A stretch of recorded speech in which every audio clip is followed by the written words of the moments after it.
अगर आप इस स्टोरी का नेक्स्ट पार्ट देखना चाहते हो तो इस स्टोरी को सपोर्ट करें and we are very close to 800 subscribers, so please subscribe and support us, keep listening amazing stories. Mamma dad आप दोनों यहाँ क्या कर रहे हैं? वो कुछ नहीं बेटा, हम तो बस ये डेकोरेशन देखने आए थे। अदिति बात को बदलते हुए उसके मुंह में जो आ रहा था वो कह रही थी।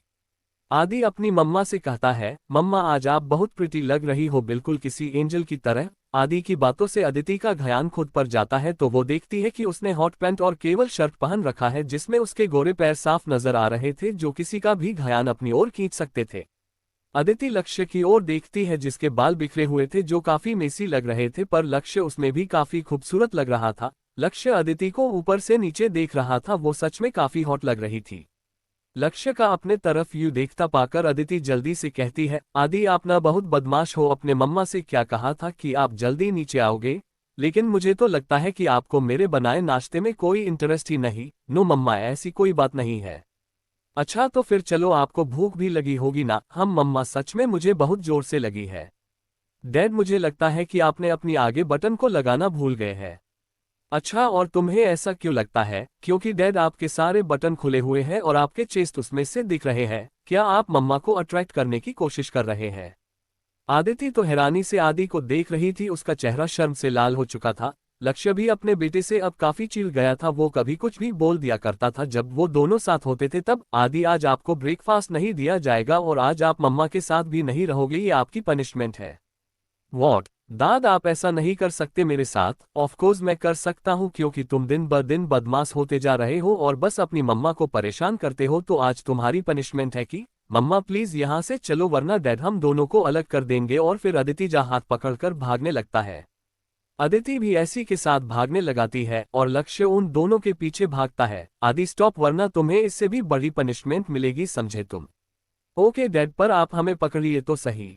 वे सभी लोग दौड़ते हुए नीचे पहुंच गए थे जहां अब आदि का हाथ अपनी मम्मा से छूट गया था और वो नीचे चल गया था, पर अदिति पीछे रह गई थी। वो एक कदम और चल पाती, लक्ष्य उसके हाथ को पकड़कर घुमा देता है, खुद से सटा लेता है। अब अदिति लक्ष्य की आंखों में देख रही थी और लक्ष्य अदिति के आंखों में, पर नीचे कोई था जो उन दोनों को अपनी जलन और हवस भरी आंखों से घूर रहा था। ये कोई और स्टीफन था जो नानाजी के साथ बैठकर बातें कर रहा था। वो नानाजी आमने किसी संस्कारी लड़के की तरह बैठकर बातें कर रहा था। अंदर से वो कितना कमीना था ये तो बस उसे ही पता था। नानाजी की भी नजर अब लक्ष्य और अदिति पर जाकर ठहर गई थी। वो उन दोनों इतने करीब देखकर बहुत खुश थे। हाय मेरे बच्चे, इन्हें किसी की नजर ना लगे। वो तो लगेगी, वो भी बहुत जल्द, तू बस इंतजार कर बुढ़े। मोना भी अपनी जलन भरी आंखों से अदिति को घूर रही थी। जब आदिति को ये ऐसा होता है कि वो कहा तो वो तुरंत लक्ष्य से दूर हो जाती है और जब उसकी नजर मोना पर जाती है तब वो देखती है कि मोना लक्ष्य को कैसे देख रही थी। ये देख अदिति लक्ष्य की खुद के और करीब कर लेती है और उसके होठों पर हल्का सा किस कर लेती है, जिसे देखकर नानाजी भी हैरान हो गए थे और स्टीफन ने अपनी मुट्ठी कसकर बंद रखी थी। मोना को अदिति का खून कर देने का मन कर रहा था।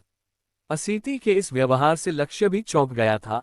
अदिति लक्ष्य अपने और करीब कर उसे अपने साथ ले जाने लगती है। रूम में पहुंचने तक भी स्टीफन और मोना की नजर उन दोनों पर ही थी। आदिति लक्ष्य को रूम के अंदर ले आती है और सीधे लक्ष्य को धक्का देकर वॉशरूम में घुस जाती है। लक्ष्य को तो समझ ही नहीं आया कि अभी अभी उसकी प्यारी पत्नी किया क्या।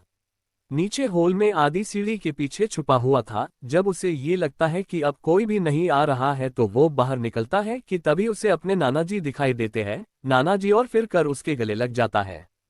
इस बीच उसने गलती से स्टीफन की कॉफी को गिरा दिया था जिससे स्टीफन गुस्से से पागल हुए जा रहा था, पर नानाजी के होते हुए वो कुछ कह भी नहीं सकता था। नानू आप क्या कर रहे हो? बेटा मैं यहाँ पर आपके अंकल से बात कर रहा हूँ। और फिर स्टीफन की ओर पॉइंट करता है। अच्छा तो आप इनसे बात कर रहे, पर नानू ये इतने गंदे तरीके से क्यों बैठे हैं? क्या इनकी पेंट खराब हो गई है या इन्होंने सुसु कर दी है? जब नानाजी स्टीफन की ओर देखते हैं तो पाते हैं कि स्टीफन के कपड़े गंदे हो गए हैं और वो बस आदि को घूरे जा रहा है। नानाजी कहते हैं, बेटा आप अपने कपड़े बदली कर लीजिए, वैसे भी तुम इतनी दूर से आए हो, थक गए होगे। तभी वहां मोना आती है और कहती है, नानाजी मैं दिखा देती हूँ इन्हें इनका रूम। मोना ने के पतली ब्लू शॉर्ट ड्रेस पहन रखी थी, या यूं कहे उसने कुछ पहन भी रखा था, या नहीं क्योंकि उसका पूरा बदन काफी अच्छे से शो हो रहा था उस शॉर्ट ड्रेस में। स्टीफन मोना को देखे केवल स्माइल करता है और फिर मोना उसे लेकर चली जाती है। ऊपर रूम में सौम्या के पैर पर चोट आ गई थी जिसके लिए रोहन उसे सुनाए जा रहा था। सौम्या मुंह बनाते हुए कहती है, बोल तो ऐसे रहे हैं जैसे अब मेरी गलती है, खुद को गलती ही नहीं है। कुछ कहा तुमने? सौम्या झपटे हुए कहती है, नहीं नहीं, तो मैं बस कह रही की थी मुझे भूख लगी है और अब मैं नीचे भी नहीं जा सकती। उसका ये कहना था कि रोहन उसे अपनी बही में उठाकर नीचे ले जाने लगता है। आगे क्या होगा, स्टीफन के आ जाने से कौन सा नया तूफान आने वाला है, जानने के लिए बने रहिए मेरे यानी कबीर के साथ। अदिति जल्दी से अपने कपड़े चेंज कर साड़ी पहनती है। उसने पर्पल कलर की साड़ी पहन रखी थी और उस पे नेट का ब्लाउज पहना हुआ था। वो क्लोजेट रूम से बाहर आकर जल्दी से मिरर के सामने खड़े होकर अपनी मांग में सिंदूर भरने लगती है और अपने गले में मंगलसूत्र पहनकर जैसे ही जाने को होती है उसे लक्ष्य बाथरूम से आते हुए दिखाई देता है। अदिति लक्ष्य को बिना देखे ही जल्दी से बाहर चली जाती है क्योंकि उसे पता था कि लक्ष्य दोबारा उससे वही पूछेगा जिसका जवाब अदिति चाहते हुए भी नहीं बता सकती थी। लक्ष्य अदिति का यूं इग्नोर करना उसके गुस्से को बढ़ा रहा था। वो भी जल्दी से क्लोजेट रूम की ओर बढ़ता है।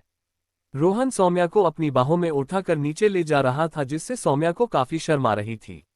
नाना जी तो दोनों को देख हैरान थे। आज उन्हें ये बात समझ ही नहीं आ रही थी कि इन सबको ही किया गया है। पहले अदिति बेबाक तरीके से लक्ष्य को सबके सामने किस कर रही थी और अब रोहन जो कि किसी लड़की के पास तक नहीं जाता था वो आज वो सौम्या को अपनी बाहों में उठा कर ला रहा था। लेकिन वे उनके लिए काफी खुश भी थे क्योंकि अब उनके साथ सब ठीक जो हो रहा था।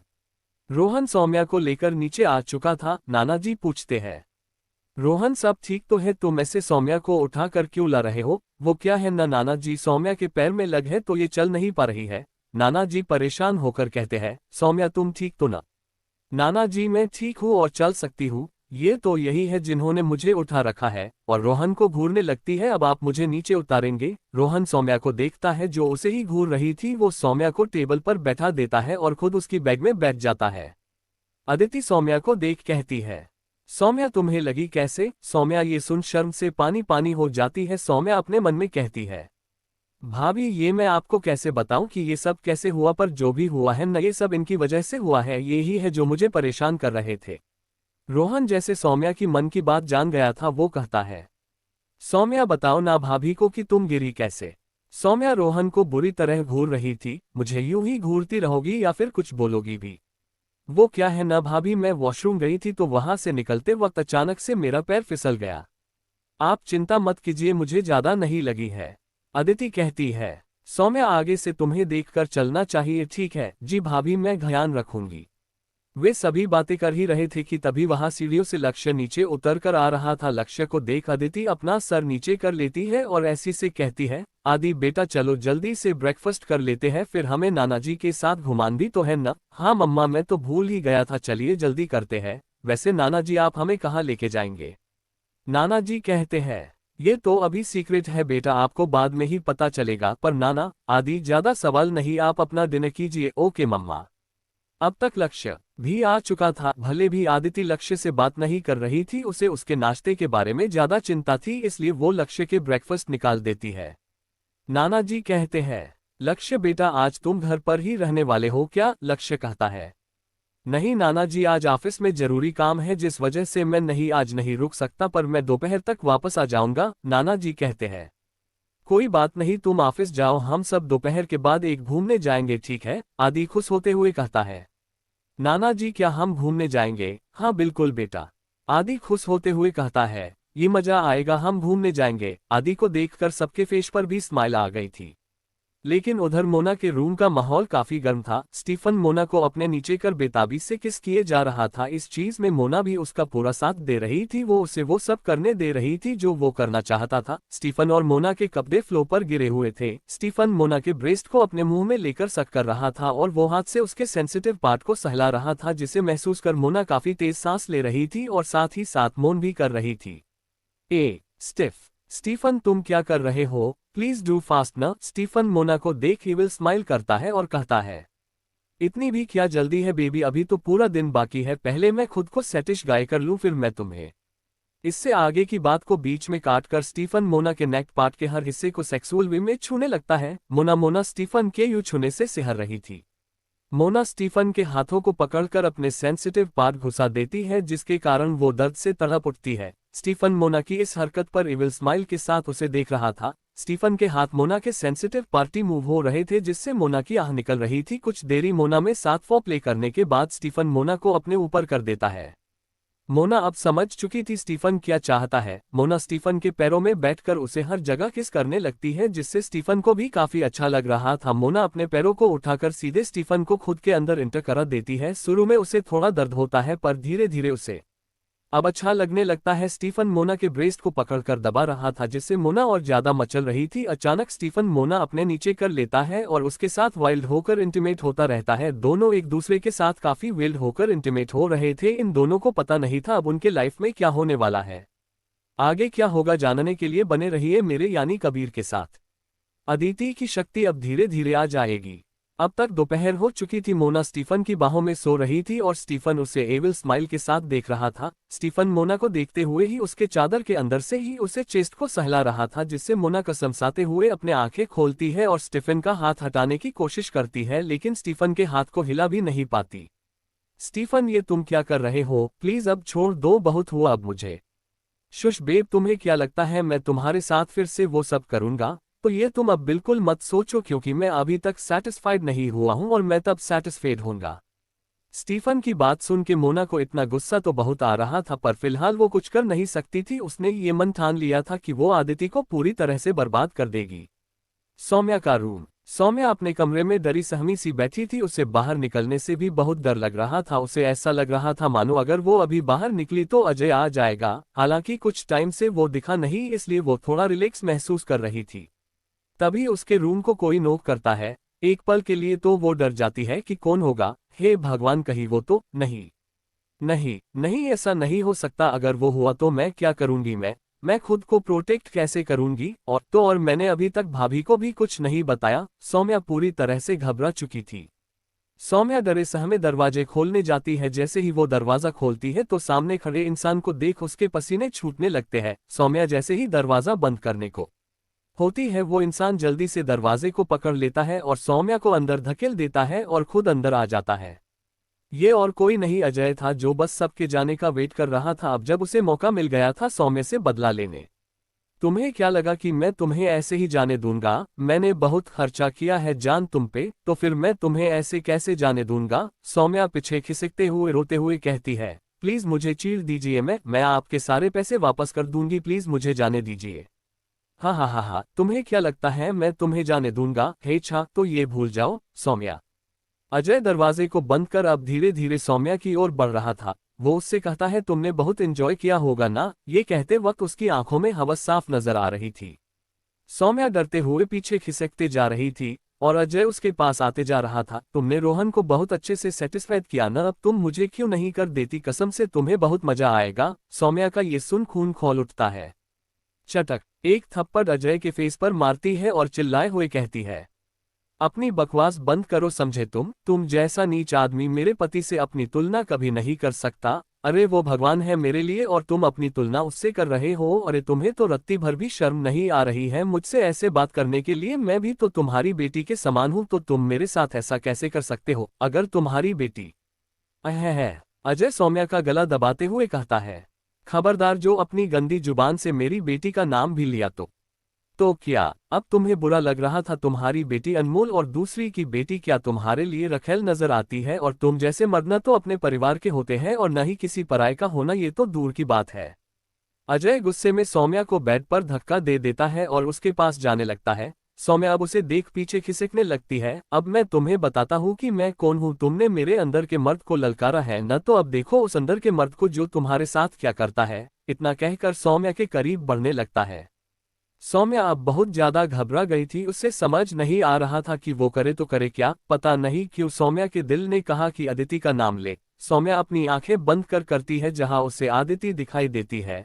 अजय सौम्या के पास पहुंचकर जैसे ही छूने को होता है, एक तेज हवा का झोंका आता है और उसे दरवाजे के बाहर ले जाता है और उसे सीधे बाहर के गार्डन पटक देता है। अजय एक तेज आवाज के साथ वहीं गिरे हुए चिल्लाने लगता है। वहां के गार्ड्स को तो कुछ समझ ही नहीं आया कि अचानक अजय को हुआ क्या। अजय कुछ ही देर में बेहोश हो जाता है और ये खबर अंदर नाना जी को बता दी जाती है और उसे हॉस्पिटल ले जाया जाता है। अंदर सौम्या आंखें अभी तक बंद कर रखा था। उसे कुछ धुंधला धुंधला सा दिखाई दे रहा था जो उसे समझ नहीं आ रहा था। अचानक से जब वो अपनी आंखें खोलती है तो उसे अजय नहीं दिखाई देता। ये देखकर सौम्या राहत की सांस लेती है और जल्दी से अस्थि के रूम की तरफ जाने लगती है। जब सौम्या अदिति के रूम के पास पहुंचती है तो उसे वहां कोई नहीं दिखता है सिवाय आदि के जो सो रहा था। सौम्या सोच में पड़ जाती है कि आखिर अदिति गई कहाँ। ऊपर छत पर कोई अपनी नीली आंखों से एकटक गार्डन की ओर घूर रहा था, उसके फेस पर एक शैतानी स्माइल थी। तभी उसके पीछे के किसी की आवाज आती है, भाभी। अदिति जैसे ये आवाज सुनती है और अपने होश में आती है। अब उसकी आंखें नीली नहीं थी बल्कि नॉर्मल हो चुकी थी। अदिति पीछे मुड़ी है तो देखती है कि सामने सौम्या खड़ी है और खुद को देखती है जो अभी छत आप खड़ी है। ये देखकर अदिति हैरान रह जाती है। कुछ देर तो वो आदि के साथ बिस्तर पर थी, फिर अचानक वो कैसे यहाँ। भाभी आप यहाँ क्या कर रहे हो? वो क्या है न सौम्या? मुझे नीचे काफी बोरियत महसूस हो रही थी तो मैंने सोचा कि क्योंकि छत पर जाया जाए तो इसलिए मैं यहाँ आ गई थी। तुम यहाँ कैसे? क्या तुम्हारे पैरों का दर्द अब ठीक है? जिस पर सौम्या कहती है, हाँ भाभी पता नहीं कैसे पर मेरे पैर अब बिल्कुल दर्द नहीं कर रहे। अदिति बात को पलटते हुए कहती है, मुझे लगता है वो भी अभी आने वाले होंगे तो अभी हमें भी चलना चाहिए। सौम्या भी हाँ में अपना सर हिला देती है और वो दोनों नीचे चले जाते हैं। मुझे बहुत खेद है कि मैं चैप्टर अपलोड नहीं कर पाया क्योंकि मेरा फोन खराब हो चुका था पानी में गिरने के कारण, इसलिए फोन बनने को गया था रायपुर। ये सब इतनी जल्दी हुआ कि बताने तक का टाइम नहीं मिला, प्लीज मुझे माफ कर दीजिएगा। अब मैं कर ही क्या सकता था, सब इतने अचानक से हुआ कि मुझे समझ नहीं आ रहा था कि मैं क्या करूं। कुछ दिन तो फोन के चक्कर में मेरा दिमाग खराब रहा, फिर यही दुआ थी कि जल्दी बन जाए। मुझे लगा था जल्दी हो जाएगा पर बहुत टाइम लगा। I am sorry guys, phone में अभी दिक्कत है पर मैं मैनेज कर लूंगा। तो चलिए आगे स्टोरी में जाते हैं। आदिति अपने रूम में जा चुकी थी और सौम्या भी अपने रूम में जा चुकी थी। सौम्या अपने रूम में जाते ही बाथरूम में घुस जाती है और क्या उसके बारे में सोचने लगती है। सौम्या मिरर में खुद को देखते हुए कहती है, क्या वो सब सच था या मेरा कोई सपना? लेकिन अगर वो सब सपना था, वो सब इतना असली क्यों लग रहा था? क्या सच में अजय मेहरा मेरे रूम में आया था? अगर आया था तो वो अचानक से गया कहाँ? खैर छोड़ो, मुझे अभी तैयार होना चाहिए। क्या तैयार? अचानक से सौम्या को याद आता है कि उसके पैर पर तो मोच आ गई थी ना। तभी सौम्या देखती है कि उसके पैरों अब दर्द नहीं हो रहा है। ओह गॉड, ये कैसे हुआ? मेरे पैरों पर अब दर्द नहीं है? क्या ये चमत्कार है? पर ऐसा कैसे हो सकता है? अभी कुछ देर पहले ही तो मेरे पैरों पर दर्द था। पर अब सौम्या के चेहरे पर खुशी और कंफ्यूजन के भाव थे। खुशी इस बात की अब उसके पैर दर्द नहीं कर रहे, जैसे कुछ हुआ ही नहीं, और कंफ्यूजन इस बात की ये सब हुआ कैसे? क्या मैं जो सोच रही हूँ ऐसा हो सकता है क्या? इसके पीछे अदिति भाभी। सौम्या, सौम्या क्या तुम अंदर हो? डोर पर किसी के नोक करने की आवाज आती है जिसे सुन सौम्या होश में आती है और कहती है, हाँ हाँ मैं अंदर हूँ। सौम्या जल्दी से फ्रेंड होकर बाहर आती है जहां उसे सोफे पर बैठा हुआ रोहन दिखाई देता है जो अपने लैपटॉप पर कुछ कर रहा था। सौम्या बस रोहन को देखे जा रही थी क्योंकि रोहन काम करते वक्त भी बहुत हैंडसम लग रहा था। क्या मैं तुम्हें इतना हैंडसम लग रहा हूँ? अगर तुम चाहो तो पास से भी देख सकती हो। ये सब रोहन लैपटॉप पर काम करते हुए ही कहा था। रोहन की ऐसी बात सुनकर सौम्या चौंक जाती है। अब उसे कुछ कहते ही नहीं बन रहा था। इस अपने लाल टमाटर जैसे फेस को लेकर चेंजिंग रूम की ओर चली जाती है। सौम्या को जाते देख रोहन हल्का सा मुस्कुरा देता है पर कुछ कहता नहीं। अभी तक उसने सौम्या के पैरों को देखा नहीं था। अदिति का रूम। देखिए ये आप क्या कर रहे हैं? अगर आदि उठ गया तो? शुश, वो नहीं उठेगा। पहले तुम ये बताओ कि तुम मुझे इग्नोर क्यों कर रही हो? मैं वो मैं कहाँ आपको इग्नोर कर रही हूँ? अच्छा तो तुम नहीं कर रही? जी हाँ मैं नहीं कर रही। तो फिर तुम मेरी तरफ देख क्यों नहीं रही हो? मैं अब ये मैं ही करती रहोगी या कुछ बोलोगी भी? अदिति को कुछ समझ नहीं आ रहा था कि वो क्या करे। वो लक्ष्य की बातों का जवाब नहीं दे पा रही थी। वो यही सोच रही थी कि अगर लक्ष्य ने उससे पूछा कि उसे आदि के बारे में कैसे पता चला कि वो खतरे में है तो वो क्या करेगी, इसलिए वो उससे दूर भाग रही थी। अब वो ये तो नहीं बता सकती ना कि उसके पावर है और वो उसी की मदद से आदि को बचा पाई थी। मैं उम्मम। अदिति के कुछ बोलने से पहले ही लक्ष्य अदिति के गुलाबी जैसे होठों को अपने सख्त होठों पर रखकर चूमने लगता है। लक्ष्य अदिति को इतने एग्रेसिव होकर किस कर रहा था कि अदिति कुछ समझ नहीं पा रही थी। लक्ष्य अदिति के होठों को चूस रहा था और साथ ही साथ हल्का हल्का बाइट भी कर रहा था जिससे अदिति की आह भी उसके मुंह अंदर ही रुक जा रही थी। अब लक्ष्य के किस में अदिति भी उसका साथ दे रही थी क्योंकि लक्ष्य उसे इस तरह मदहोश कर रहा था कि अदिति भी लक्ष्य से सेड्यूस हो चुकी थी। जब लक्ष्य को ये एहसास होता है कि अदिति को अब सांस लेने में दिक्कत हो रही तब जाकर लक्ष्य अदिति को छोड़ता है और उसके माथे से अपने माथे को सटा लेता है। अदिति की सांसें आउट ऑफ कंट्रोल हो चुकी थी जिसे वो नॉर्मल करने की कोशिश कर रही थी, जिससे वो जोर जोर से सांस ले रही थी जिस कारण अदिति के चेस्ट लक्ष्य के चेस्ट से टच हो रहे थे, जिससे लक्ष्य को अपने अंदर एक हलचल सी महसूस हो रही थी। अदिति की सांसें अभी नॉर्मल हुई थी। लक्ष्य दोबारा से उसके होठों को अपने होठों से जब्त कर देता है। लक्ष्य इस टाइम एक प्यासे की तरह लग रहा था, जिसे पानी मिलते ही वो उस पर टूट पड़ा हो और बस पूरी तरह उसे अपने अंदर समा लेना चाहता हो। अचानक से अदिति लक्ष्य को अपने दूर धक्का देती है, जिससे लक्ष्य अदिति से थोड़ा दूर हो जाता है। लालची को खुद से दूर हुआ देख अदिति वहां से वॉशरूम की ओर जाने को होती कि तभी लक्ष्य उसका हाथ पकड़ लेता है और उसे दीवार की ओर सटाकर उसके ब्लाउज की डोरी को खींच देता है, जिससे अदिति एक पल के लिए तो जम ही जाती है। लक्ष्य जी, ये आप, एक मदहोशी भरी आवाज अदिति निकालती है, क्योंकि लक्ष्य के होंठ उसके गोरे और आकर्षक पीठ पर चल रहे थे। लक्ष्य अदिति की पीठ को अपने वीट टैंक से लीक और बाइट कर रहा था। मम्मा! अदिति चौंक कर जाती है, साथ ही साथ लक्ष्य भी। अब वो दोनों इतने अजीब पोजीशन में थे कि उन्हें अब समझ नहीं आ रहा था कि वे अब क्या करें। लक्ष्य जी, आप जल्दी से मेरी डोरी बांध दीजिए, अदिति धीरे से फुसफुसाते हुए कहती है। लक्ष्य जल्दी से उसकी डोरी बांध देता है और पीछे मुड़ते हुए कहता है, मुझे कुछ काम से तुम्हारे नाना जी के पास जाना है, मैं अभी आता हूँ, ठीक है? इतना कहकर लक्ष्य वहां से निकाल जाता है। अदिति अपने मन में सोचती है, कितने चालू है ये, खुद तो बहाना बनाकर निकल लिए और अब मुझे अकेले छोड़ दिया। मम्मा, आप पीछे मुंह करके क्यों खड़ी हो? अदिति जल्दी से मुड़ते हुए कहती है। हाँ, वो बेटा क्या है न, मेरे ऊपर न अचानक से छिपकली गिर गई थी तो मुझे डर लग रहा था, इसलिए आपके डैड मेरी हेल्प कर रहे थे। अदिति इतना बोल के आदि की ओर देखती है, जो उसे अपनी मासूम सी आंखों से देख रहा था। पर मम्मा, नानू का घर इतना बड़ा है, उनके घर में छिपकली कहाँ से आएगी? अदिति को समझ नहीं आ रहा था कि वो क्या कहे। बेटा, वो छिपकली है, वो कभी भी और कहीं से भी आ सकती है। पर मम्मा, आदि, आपको याद है आज हम सब घूमने जाने वाले हैं? हाँ मम्मा, मैं तो भूल ही गया था। अच्छा, आप जल्दी से मम्मा के पास, हम साथ में रेडी होते हैं। पर मम्मा, आदि तो बड़ा हो गया है ना? बिल्कुल नहीं, मेरा बेटा अभी छोटू सा है, इसलिए मम्मा ही आदि को तैयार करेगी, ठीक है? आदि खुश होते हुए कहता है।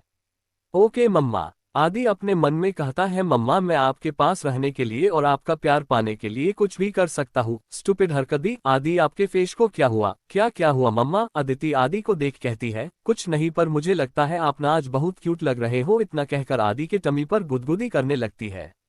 आदि खिलखिलाकर हंसने लगता है। मम्मा, आप ऐसा नहीं कर सकते मम्मा।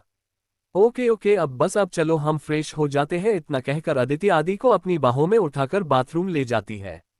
दूसरी ओर हॉस्पिटल में अजय अभी भी बेहोश था और मोना, पाली और स्टीफन उन्हीं के पास थे। पाली बड़े मजे से एप्पल खा रही थी, जैसे उससे कोई फर्क नहीं पड़ता हो। मोना को अपने डैड को देख बुरा लगा रहा था। मम्मा, अचानक से डैड को क्या हो गया? वे यहाँ कैसे पहुंचे?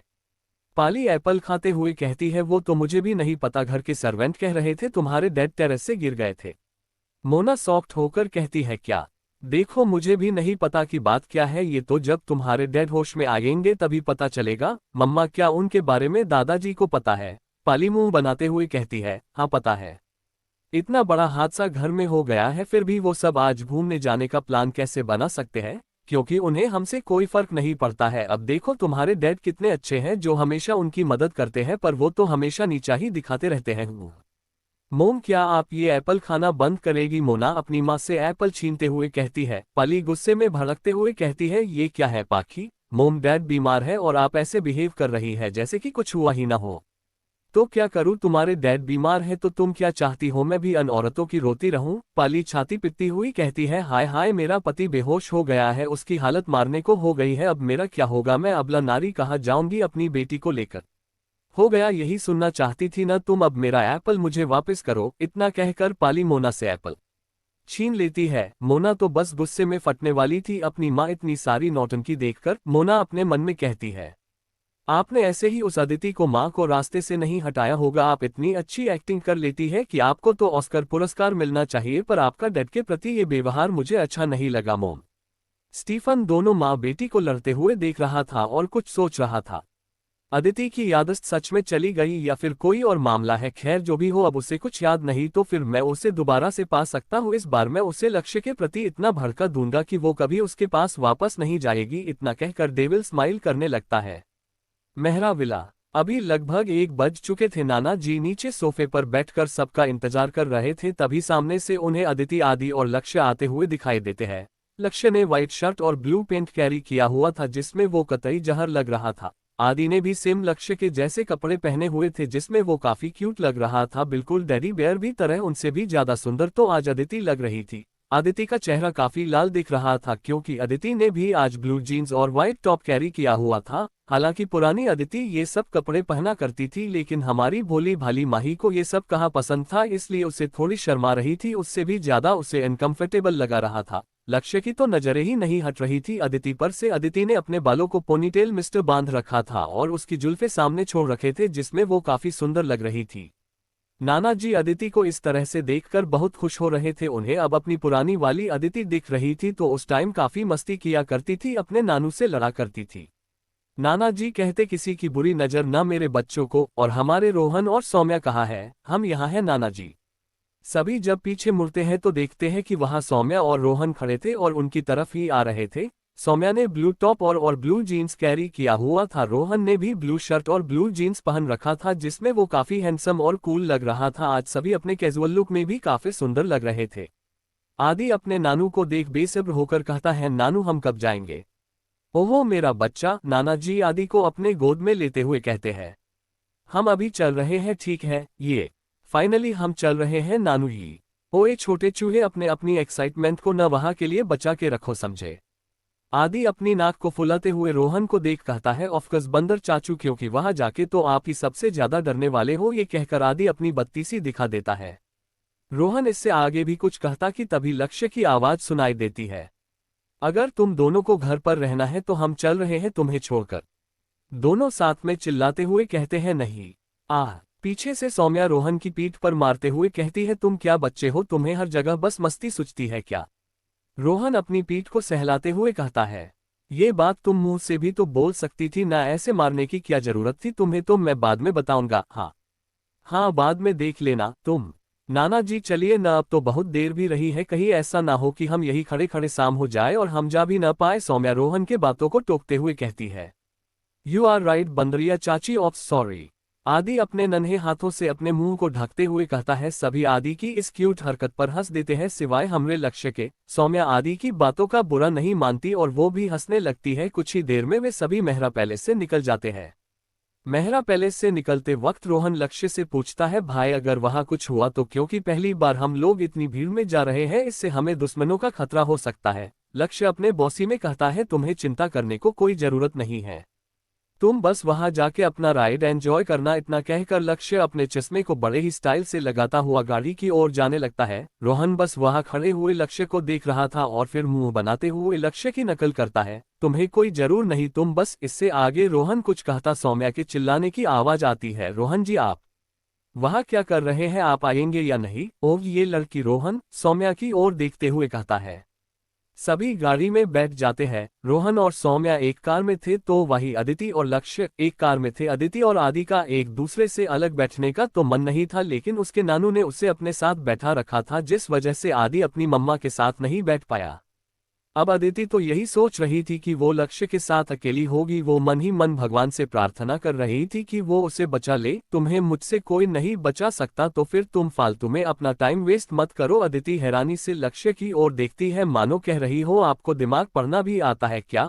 लक्ष्य अपने लैपटॉप कुछ कर रहा था, वो अदिति की ओर बिना देखे ही कहता है, हाँ बिल्कुल। अदिति हैरानी से लक्ष्य को देख रही थी। अब मुझे ऐसे घुरू मत, वरना मैं उसके अलावा भी बहुत कुछ कर सकता हूँ। लक्ष्य का इतना कहना था कि अदिति खिड़की से बाहर की ओर देखने लगती है और लक्ष्य की ओर देखती भी नहीं, जिसे देखकर लक्ष्य हल्का सा मुस्कुरा देता है। वहां दूसरी ओर सौम्या ने रोहन को परेशान कर रखा था। रोहन जी देखिए ना, कितना सुंदर नजारा है। रोहन ने सौम्या के नर्म होठों को अपने होठों से सील कर दिया था। सौम्या आंखें फाड़े रोहन को देख रही थी और रोहन अपनी आंखें बंद किए ही सौम्या को पैशनेट होकर किस कर रहा था और अपनी एक हाथ से एक एक बटन प्रेस करता है, जिसकी वजह से ड्राइवर और उनके बीच पार्टीशन ऑन हो जाता है। ये देखकर ड्राइवर चैन की सांस लेता है। उन्हें देखकर तो ड्राइवर के भी पसीने छूट रहे थे डर से। अब रोहन सौम्या के ऊपर पूरी तरह से झुका हुआ था और सौम्या पर अपना दबाव बना रहा था। सौम्या न चाहते हुए भी रोहन की फ्रेग्रेंस में खोती चली जा रही थी। अब गाड़ी का माहौल काफी इंटेंस हो चुका था। करीब 20 मिनट बाद अचानक से सौम्या रोहन को धक्का देती है और हांफने लगती है। रोहन सौम्या को इस कदर किस कर रहा था कि उसे पता ही नहीं चला कि उसे सांस लेने में प्रॉब्लम हो रही है। सौम्या तेजी से सांस लेने लगती है और उसे संभालने लगती है और वही रोहन भी तेज तेज सांस ले रहा था। रोहन सौम्या के ऊपर से उठता है और खुद को सही करता है। सौम्या भी उठकर खुद को ठीक करती है। रोहन ने किस करते वक्त उसके बालों को बिगाड़ दिया था, जिसे सौम्या ठीक कर रही थी। सौम्या अब बिल्कुल चुप थी और खिड़की से बाहर देख रही थी। रोहन भी अपने काम में अब बिजी हो चुका था। आदि तो अपने नानू के गोद में सो चुका था। बेचारे को उसके डैड ने उसकी मम्मा से दूर कर दिया और उसके नानू उसे बोर कर रहे थे, जिसकी वजह से आदि को नींद आ रही थी और वो सो चुका था। उसके नाना आदि की पीठ को थपथपा रहे थे और उसे सोता देख मुस्कुरा रहे थे। अभी उन्हें पार्क पहुंचने में कुछ टाइम लगने वाला था। लक्ष्य, आप ये क्या? शुश बिल्कुल चुप लक्ष्य अदिति के बिल्कुल पास था और उसे अपनी उंगली को बेहद ही सेक्सी तरीके से उसके होठों पर अपनी अट्रैक्टिव उंगलियों को चला रहा था, जिससे अदिति की तो सांस ही अटक रही थी। तुम मेरी बात बहुत मानती हो है ना? अदिति हकलाते हुए कहती है। हाँ हाँ, तुम्हें मेरी पूरी बातें नहीं मनानी चाहिए अदिति। पर क्यों? अदिति सवालिया निगाहों से लक्ष्य की ओर देखने लगती है। लक्ष्य को अदिति की आंखें बहुत ही नसीली दिख रही थी, जिस पर वो डूब जाना चाहता था। लक्ष्य खुद को रोक नहीं पा रहा था। लक्ष्य ड्राइवर को इशारा करता है, जिस पर ड्राइवर लक्ष्य का इशारा समझकर जल्दी से पार्टीशन ऑन करता है, जिस पर एक पर्दा बन जाता है जिससे कि कोई उन दोनों को देख न पाए। अदिति हैरानी से पार्टीशन को देख रही थी, क्योंकि पहली बार उसने ऐसा कुछ देखा था। वो लक्ष्य को बिना देखे ही भौचक्की होकर देखते हुए कहती है, अरे वाह, ये जादू है, ये अपने आप ये कैसे बन गया? ऐसा कहकर अपने हाथों को एक साथ लाकर ताली बजाते हुए उसे देखने लगती है। लक्ष्य अदिति को हैरानी से देख रहा था। ये लड़की क्या पहले से ऐसी थी? नहीं, ऐसा नहीं हो सकता, ये तो इस बारे में काफी कुछ जानती है। आफ्टर ऑल इसे इन सब की आदत जो थी कही। फिर लक्ष्य ज्यादा न सोचे हुए अदिति की ओर देखता है। वो कहता है, शायद उस एक्सीडेंट की वजह से होगा। पर इतना अपने ख्यालों से बाहर आते हुए लक्ष्य अदिति की मासूमियत को देखने लगता है। लक्ष्य अदिति से कहता है, अदिति, जिस पर अदिति लक्ष्य की ओर देखने लगती है। लक्ष्य शैतानी मुस्कुराहट लिए अदिति से कहता है, मैं तुम्हें एक और मैजिक दिखा सकता हूँ। क्या सच में? हाँ बिल्कुल, क्या तुम देखना चाहती हो? हाँ हाँ बिल्कुल, तो इसके लिए तुम्हें थोड़ा सा पास आना पड़ेगा। बेचारी अदिति लक्ष्य की चिकनी छुपा बातों पर आ जाती है और उसके बहुत करीब चली जाती है। अब तुम अपनी आंखें बंद करो अमम। ठीक है, और अपनी आंखें बंद कर लेती है। लक्ष्य उसकी इन हरकतों पर मुस्कुरा देता है और कहता है, तुमने अच्छे से अपनी आंखें बंद तो की है न? जिस पर अदिति कहती है, जी लक्ष्य जी, हमने अच्छे से बंद की है, पक्का। अच्छा ठीक है, अब अपने हाथों को समाने लाओ। पर क्यों? क्या तुम्हें मैजिक नहीं देखना? हाँ देखना तो है, तो फिर ज्यादा मत सोचो और अपने हाथों को सामने लाओ। अच्छा ठीक है। लक्ष्य अदिति के हाथों को अपने अपने हाथों पर लेटा है और उसके हाथों को एक रेड रिबन से बांधने लगता है। लक्ष्य ने उसे इस तरह से बांधा कि अदिति को पता ही नहीं चला कि अभी अभी लक्ष्य ने क्या किया। लक्ष्य अब धीरे धीरे अदिति के करीब बढ़ रहा था। जब अदिति को अपने चेहरे पर किसी की गर्म सांसें महसूस होती है, लक्ष्य जी अब क्या मैं अपनी आंखें खोलूं? जब अदिति को लक्ष्य की कोई भी आवाज नहीं सुनाई देती है, किसी की गर्म सांसें खुद पर महसूस होती है, तब जाकर अदिति अचानक से अपनी आंखें खोलती है तो उसे लक्ष्य का सुंदर और अट्रैक्टिव चेहरा दिखता है। लक्ष्य जी, आप ये क्या कर रहे हैं? लक्ष्य स्माइल कर अदिति की ओर देखता है और कहता है, तुम्हें जल्द ही पता चल जाएगा, जो मैजिक मैं तुम्हें दिखाने जा रहा हूँ वो बहुत ही अनोखा है। ये कहकर लक्ष्य अपने हाथों को अदिति के गर्दन पर फिराने लगता है, जिससे अदिति की सांसें ऊपर नीचे होने लगती है।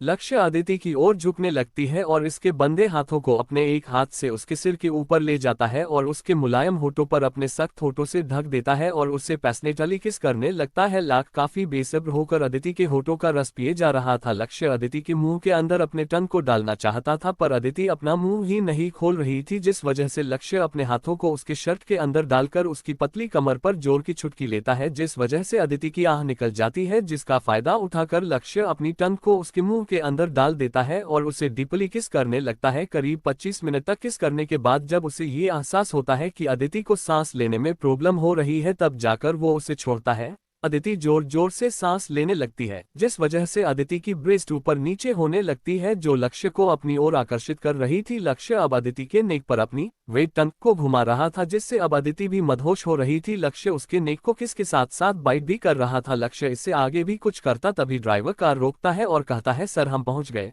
लक्ष्य को गुस्सा तो आ रहा था, पर वो कुछ कर भी नहीं सकता था। लक्ष्य अपने मन में सोचता है कि शीट यार, जब भी मैं अदिति के साथ होता हूं तो कोई ना कोई बीच में आ ही जाता है।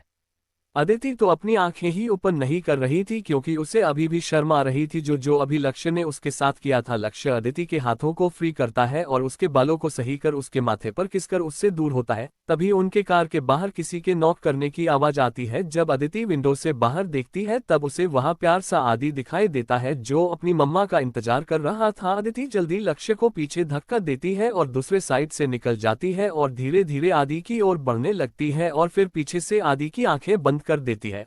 ओहो मम्मी, मुझे पता है ये आप है। अच्छा, और मैं ये कैसे मान लूं कि आपने मुझे पहचान लिया? आदि कहता है, मम्मा मेरी आंखें पीछे भी है तो आप मुझसे बच नहीं सकती, ठीक है? अदिति उसके आंखों पर से अपने हाथ हटाकर उसके मासूम से चेहरे को देखने लगती है। आदि, आपने मुझे आपके इस सीक्रेट के बारे में क्यों नहीं बताया? हाँ, ये कहकर उसे प्यार से किस कर लेती है। आदि कहता है, मम्मा वहां देखिए कितना सुंदर पार्क है। तब जाकर अदिति उस ओर देखती है जहां बहुत सुंदर पार्क था और वहां बहुत सारे लोग भी थे। लक्ष्य तो अदिति के यूं धक्का देने से ही वहीं पर पड़ा। अब दोनों माँ बेटे को देख जल भून रहा था। अदिति कभी तो उसके पास नहीं आती और उससे दूर भागता रहते हैं, और अब यहाँ देखो। खैर लक्ष्य, मुझे अपने बेटे से नहीं जलना चाहिए, आफ्टरऑल वो तुम्हारा बेटा है। लक्ष्य खुद की इस थॉट को सोचने के बाद खुद को ही चमेट लगाता है और बाहर निकल जाता है। अब तक सभी बाहर निकल चुके थे। सौम्या तो झट से अदिति और आदि के पास चली जाती है, जिसे देखकर रोहन का मुंह बन जाता है और वो उसे घूरकर देखने लगता है। मम्मा, नानू चलो न जल्दी। हाय लक्ष्य, जिसे देखकर ऋण का मुंह बन जाता है। लक्ष्य बस उसे इग्नोर करता है।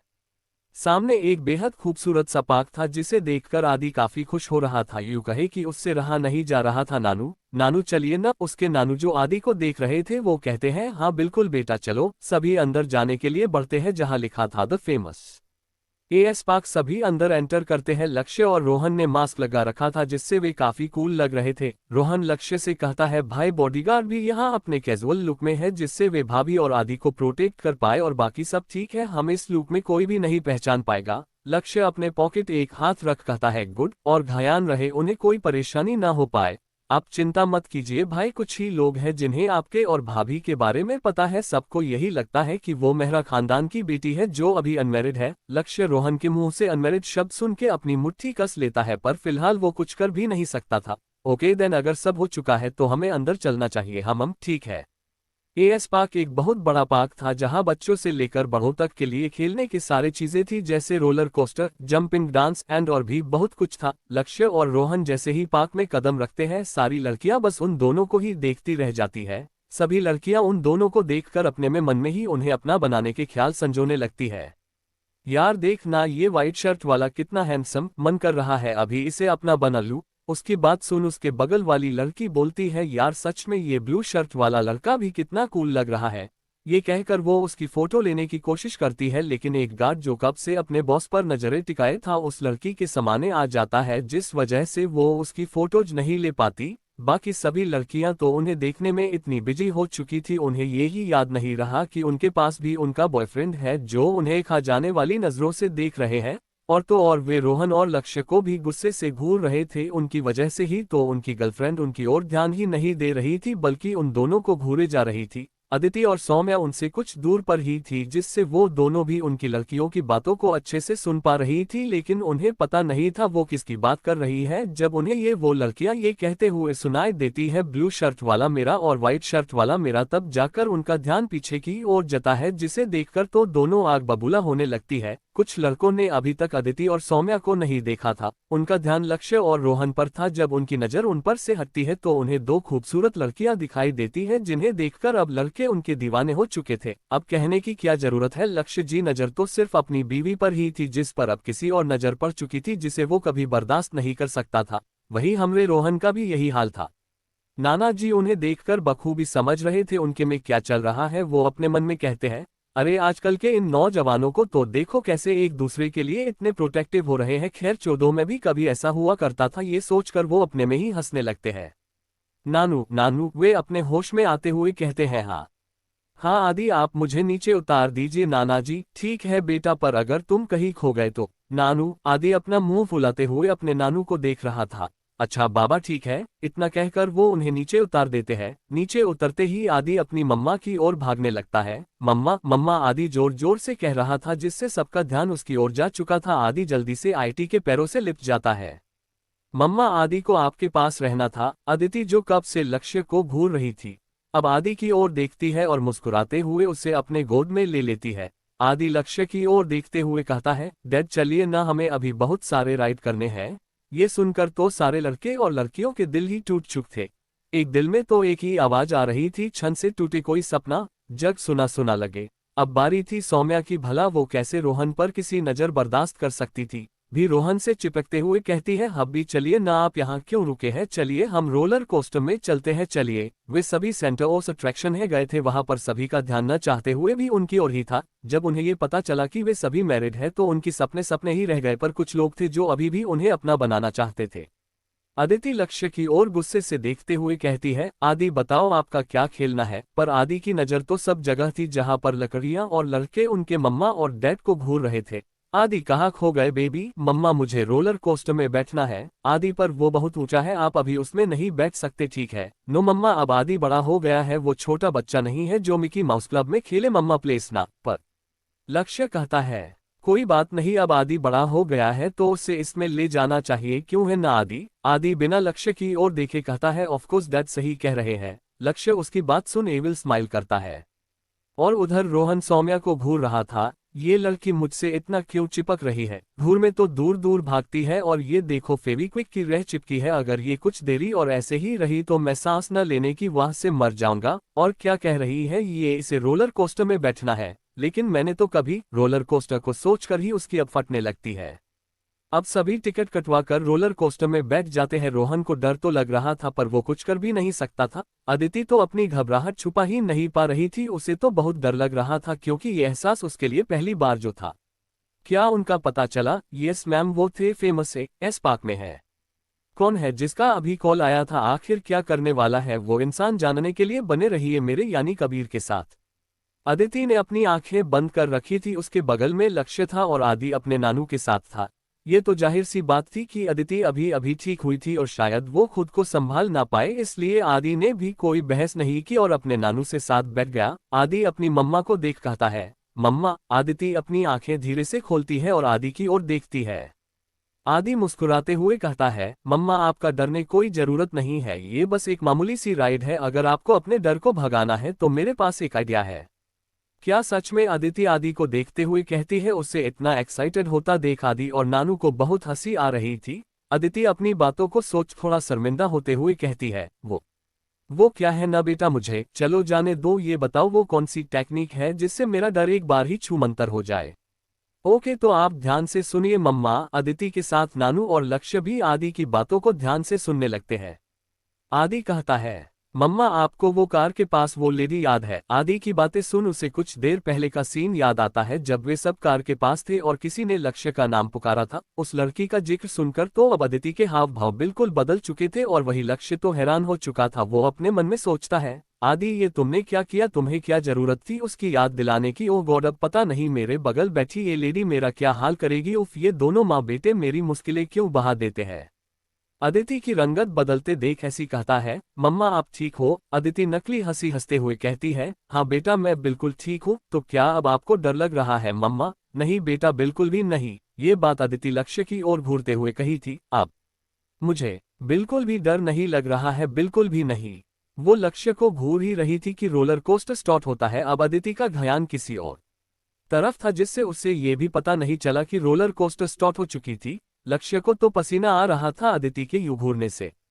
रोहन का तो बुरा हाल हो रखा था, उसे इतना डर लग रहा था कि उसने सौम्या का हाथ पकड़ रखा था, जिससे सौम्या बखूबी समझ रही थी कि रोहन को डर लग रहा है। उसे हंसी भी आ रही थी और रोना भी, क्योंकि रोहन ने उसके हाथों को इतनी तेज पकड़ रखा था कि उसे दर्द हो रहा था। रोहन जी, सौम्या धीरे से रोहन को आवाज लगाती है, रोहन रोहन। क्या है? सौम्या ने रोहन के हाथों को काट लिया था। थैंक गॉड तुमने सुना तो सही, अब मेरा हाथ छोड़ो, मुझे दुख रहा है। ओह सॉरी, वो मुझे लगा ये सेफ्टी बैंड है। तुम्हें क्या लगा मुझे डर लग रहा है? तुम शायद रोहन को अपने हाथों पर किसी के हाथ महसूस होते हैं। सौम्या मुस्कुराते हुए रोहन से कहती है, मेरा हाथ अच्छे से पकड़िए और एक गहरी सांस लीजिए। रोहन सौम्या को देखे जा रहा था और जैसा वो कह रही थी वैसा ही कह रहा था, जिससे उसका डर जाता जा रहा था। अब सभी अपनी राइड एंजॉय कर रहे थे, उन्हें बहुत मजा आ रहा था, लेकिन अदिति के मन में अभी भी उस लड़की का ही ख्याल आ रहा था, जो बात उसे काफी डिस्टर्ब कर रही थी। हाँ वो लोग यही है, पर मैंने लक्ष्य और रोहन को कहीं नहीं देखा। मुझे लगता है कि वो शुश, अपने बकबक बंद करो और ध्यान से देखो, वो लोग वही कहीं होंगे। फोन के दूसरी ओर से पाली माया को डांट रही थी। ओके मोम, मैं चेक करती हूँ, आप चिंता मत कीजिए। और रही बात उन दोनों की, तो मुझे नहीं लगता इंडिया का टॉप .1 बिजनेसमैन उस 2 करोड़ लड़की के लिए यहाँ आएगा। आप चिल रहिए मोम, आज तो मैं उस अदिति की वो हालत करूंगी कि वो याद रखेगी। इतना कहकर वो कॉल कट कर देती है बिना अपनी मोम की बात सुने कि वो क्या कहना चाहती है, पाली गुस्से से फोन को घूरते हुए कहती है, ये लड़की, खैर छोड़ो, वो मेरी बेटी है और वो कभी भी गड़बड़ नहीं कर सकती, तो मुझे ज्यादा सोचने की कोई जरूरत नहीं है। एएस पार्क में अभी तक उनकी राइड खत्म हो चुकी थी और वे सभी उतर कर घूमने लगते हैं। सौम्या वहां गोलगप्पे वाले को देख खुश हो जाती है और अदिति से कहती है, भाभी आइए, मैं आपकी एक ऐसी चीज खिलाऊंगी कि आप मेरा हमेशा शुक्रिया अदा करती रहेंगी। इतना कहकर वो अदिति का हाथ पकड़ा कर गोलगप्पे वाले के पास ले जाने लगती है। जब लक्ष्य उन्हें उस ओर जाते देखता है तो उसकी आंखें चौड़ी हो जाती है, जिससे ये साफ पता चल रहा था कि वो उसे ऐसी जगह पर तो खाने नहीं देगा। लक्ष्य रोहन की ओर देखता है। रोहन उसकी बात को समझ तुरंत सौम्या का रास्ता रोक देता है और उससे कहता है, तुम कहाँ जा रही हो? मैं तो, सौम्या कुछ कहती उससे पहले ही रोहन कहता है, मेरे पास तुम्हें दिखाने के लिए कुछ और भी है, चलो हम वहां चलते हैं। इतना कहकर वो उसके हाथ को पकड़ ले जाने लगता है। आदि अदिति के पास जाते हुए कहता है, मम्मा चलिए ना, हम गेम खेलते हैं। ओके बेटा चलो। वे सभी गेम सेंटर में जाते हैं जहां बच्चों के साथ बड़े भी खेल सकते थे अपने फ्रेंड्स के साथ। नाना जी कहते हैं, बेटा मैं तो थक गया, मुझे शायद कुछ देरी आराम करना चाहिए। ठीक है नानू, आप आराम कीजिए, हम खेलने चलते हैं। आदि अदिति के हाथों को पकड़कर अस बड़े से गेम सेंटर में घुस जाता है जहां बहुत सारे छोटे छोटे गेंदें थी। हालांकि उसे ये सब बचकाना लगता था, पर वो अब अपनी मम्मा के साथ एंजॉय करना था। उसने अपने किंडरगार्टन के फ्रेंड्स इस गेम के बारे में सुना था, वे उसे हमेशा बताते थे कि वो सब अपनी पापा के साथ वहां जाया करते थे, जिसे सुनकर आदि मायूस हो जाता था। पर अब उसके पास उसकी मम्मा और उसके डैड है, जिससे वो काफी खुश था। लक्ष्य भी आदि को देख काफी खुश था। उसे देखकर ही लक्ष्य समझ गया था कि आदि आज कितना खुश है। वो उससे कभी कहता तो नहीं था इस बारे, लेकिन उसके बिन बोले भी लक्ष्य उसकी फीलिंग अच्छे से समझ जाता था। वो सभी अंदर घुसते हैं। आदि खूब एंजॉय कर रहा था और उसके साथ साथ अदिति भी। लक्ष्य बस खड़ा उन दोनों को देख रहा था। अदिति आदि के पीछे पीछे भाग रही थी, उससे भगा भी नहीं जा रहा था क्योंकि सभी जगह सिर्फ बोल थी, जिससे उसे काफी दिक्कत हो रही थी। भागते भागते अदिति अचानक से गिरने को होती है कि तभी उसे कोई उसके कमरे से पकड़ लेता है और बैलेंस न बना पाने की वजह से वो गिर जाते हैं। अदिति लक्ष्य को ही देखे जा रही थी जो उसके ऊपर था और उसका हाथ उसके सिर के पीछे उसे प्रोटेक्ट कर रहा था। लक्ष्य जैसे से ही उठने को होता है वो फिसल जाता है और उसके होंठ अदिति के हाथ को छू लेते हैं। क्योंकि लक्ष्य ने मास्क पहना था इसलिए उसे अदिति के होंठ महसूस नहीं हो रहे थे, जिस वजह से लक्ष्य अपने मास्क को हल्का सा नीचे कर उसे होठों को किस कर लेता है, जिससे अदिति के गाल टमाटर की तरह लाल हो जाते हैं। लक्ष्य दोबारा से अपने मास्क को पहनता है और खड़े हो जाता है और अदिति को भी खड़े करता है। रोहन जी, आपने ये जानबूझ के किया ना? सौम्या चिल्ला रही थी क्योंकि उसे डर लग रहा था। हुआ ये था कि रोहन सौम्या को अदिति से अलग कर उसे हॉन्टेड हाउस में ले आया था। अब वो रोहन पर पूरी तरह से भड़की हुई थी क्योंकि उसे बहुत डर लग रहा था। जगह अंडस को जगह अब उसे डरावने लोग दिख रहे थे क्योंकि उन्होंने बहुत डरावने कपड़े पहन रखे थे और डरावना मेकअप भी किया हुआ था, जिससे वे सब लोग बहुत खतरनाक लग रहे थे। तो जाहिर सी बात थी सौम्या को डर लग रहा था। रोहन सौम्या से कहता है, अरे यार तुम फालतू में डर रही हो, ये सब असली थोड़े ही है जो अभी तुम्हें निगल जाएंगे। मुझे लगा तुम एंजॉय करोगी लेकिन तुम तो डरने लगी। सौम्या रोहन की बात सुन रही थी, उसे बहुत गुस्सा आ रहा था पर वो कुछ कर भी नहीं सकती थी। तभी किसी को देख उसकी आंखें चौड़ी हो जाती है। सौम्या रोहन को धक्का दे देती है और उसके पीछे से आ रहे आदमी एक ही बार में धूल चटा देती है। रहा जो उसके हरकत पर गुस्सा करने वाला था वो कुछ कहता कि तभी वो देखता है कि सौम्या ने किसी को मार दिया है। रोहन, ये सब ट्रैप है, हमें अभी बाहर जाना होगा लक्ष्य के पास। सौम्या वहां पड़े आदमी को देखते हुए कहती है जिसके हाथों में चाकू था। रोहन, क्या देख रहे हो, चलो ना। वो उसका हाथ पकड़ भी पाती कि तभी रोहन उससे कहता है, कौन हो तुम? रोहन, ये तुम क्या कह रहे हो? सीरियसली अब तुम इस चीज को मजाक में नहीं ले सकते, अभी देखा ना तुमने की। रोहन क्या कर रहे हो? रोहन उसका गला दबाए हुए था। मैंने पूछा कौन हो तुम? अगर तुमने अपना मुंह नहीं खोला तो मैं तुम्हें यही खत्म कर दूंगा, समझी? रोहन उसे छोड़ देता है जिससे वो जमीन में धड़ाम से गिर जाती है और वो खांसने लगती है। रोहन उसके पास बैठ उसके बालों को जोर से पकड़ लेता है। रोहन, खबरदार, जो और एक बार तुमने मेरा नाम लिया तो सौम्या कभी मुझे तुम नहीं कहती और तुम तो मुझे मेरे नाम से बुला रही हो। सौम्या को फाइट तो बिल्कुल भी नहीं आती है और तुमने तो उससे एक ही बार में धूल चटा दिया, मानो ये तुम्हारे लिए कोई आम बात हो। तुम्हें क्या लगा मैं तुम्हारे जाल में आ जाऊंगा? हन्नन, रुको, मैं बताती हूँ। वो इससे आगे भी वो कुछ बोल पाती कोई सूट कर देता है। उस लड़की की उसी वक्त मौत हो जाती है। जब रोहन उस ओर देखता है जिस तरफ से गोली चली थी तो वहां पर एक आदमी खड़ा था जिसने ब्लैक कपड़े पहन रखे थे और उसका निशाना रोहन था। वो उस होली चला भी पाता कोई पीछे से उसके सर पर वार करता है। सौम्या। गेम सेंटर में सभी बॉडीगार्ड ने लक्ष्य और सभी पर अपनी नजर रखा हुआ था बिना किसी की नजर में आए। बॉडीगार्ड को ये तो पता चल गया थी कि अब उनके बॉस का ऑर्डर कभी आ सकता है। वो चौकन्ने थे और अपने बॉस के इशारे का इंतजार कर रहे थे। अदिति को कुछ अजीब लग रहा था। ये मुझे इतनी घबराहट क्यों हो रही है? ऐसा ऐसा लग रहा है जैसे कुछ गलत होने वाला है। आदि, आदि कहाँ है? आदि। अदिति चिल्लाते हुए आदि का नाम पुकारती है। मम्मा क्या हुआ? वो देखती है कि आदि वहीं पर है, उसके पास वो चैन की सांस लेती है। Aditi, are you okay? क्या हुआ? लक्ष्य अदिति को परेशान देख कहता है, जिस पर अदिति कहती है नहीं कुछ नहीं, मैं ठीक हूँ, आप चिंता मत कीजिए। मैंने इनसे कह तो दिया कि सब ठीक है पर मेरा मन नहीं मान रहा। बेटा क्या आपका खेलना हो गया? एस मम्मा, और आदि ने खूब एंजॉय किया। अच्छा ठीक है, हम लोग अब चलते हैं। ठीक है, ओके मम्मा। लक्ष्य ये देख सकता था कि अदिति परेशान है पर वो समझ नहीं पा रहा था कि अचानक अदिति इतनी परेशान क्यों दिख रही है। लक्ष्य जी चलिए हम लोग चलते हैं। ठीक है चलो, ये कहकर वो अब बाहर निकल जाते हैं। बाहर निकलते ही लक्ष्य की नज़र अब सभी तरफ देख रही थी। उसने ब्लैक गोगल पहन रखा था जिससे लोग उसकी नज़र को समझ नहीं पा रहे थे।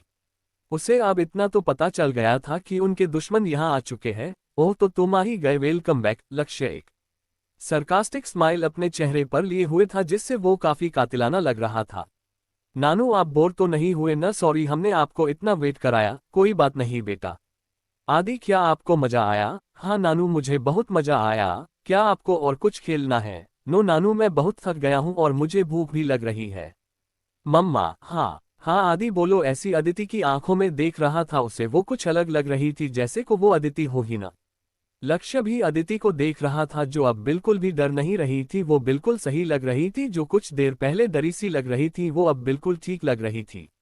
अदिति प्यार से आदि की ओर देखती है। क्या हुआ आदि, क्या आपको भूख लग रही है? आदि ने कुछ देर पहले जो देखा था उसे वो अपना वहम समझ अदिति से कहता है।